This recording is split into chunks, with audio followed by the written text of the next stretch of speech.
বাংলা নববর্ষ উপলক্ষে সারা দেশে নিরাপত্তা ব্যবস্থা গ্রহণ করা হয়েছে বলে জানিয়েছেন র্যাবের মহাপরিচালক AKM শহীদুর রহমান। সকালে রমনা বটমূল সহ নববর্ষ উৎসবে র্যাবের নিরাপত্তা নিয়ে ব্রিফিংয়ে তিনি একথা বলেন। বর্ষবরণের অনুষ্ঠান ঘিরে কেউ যেন অপপ্রচার চালাতে না পারে সেই জন্য সাইবার নজরদারি বাড়ানো হয়েছে বলেও জানান র্যাব মহাপরিচালক। এ সময় একই স্থান পরিদর্শনে আসেন পুলিশ কমিশনার শেখ মোহাম্মদ সাজ্জাদ আলী। আনন্দ শোভাযাত্রার আগেই চারুকলা মোটিভে আগুন দেওয়া দুর্বৃত্তকে গ্রেফতার করা হবে বলে জানান পুলিশ কমিশনার। নির্ধারিত সময়ে অনুষ্ঠান শেষ করার পাশাপাশি বিশেষ নিরাপত্তা ব্যবস্থা দেওয়া হয়েছে বলেও জানান আইন শৃঙ্খলা বাহিনীর সদস্যরা।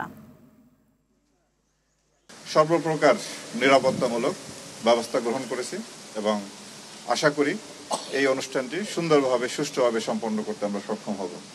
আমরা সাইবার ওয়ার্ল্ডেও মনিটরিং করতেছি, যাতে এই সাইবার ওয়ার্ল্ডেও কেউ যাতে এই অনুষ্ঠানের বিষয়ে কোনো প্রকার অপপ্রচার চালাতে না পারে।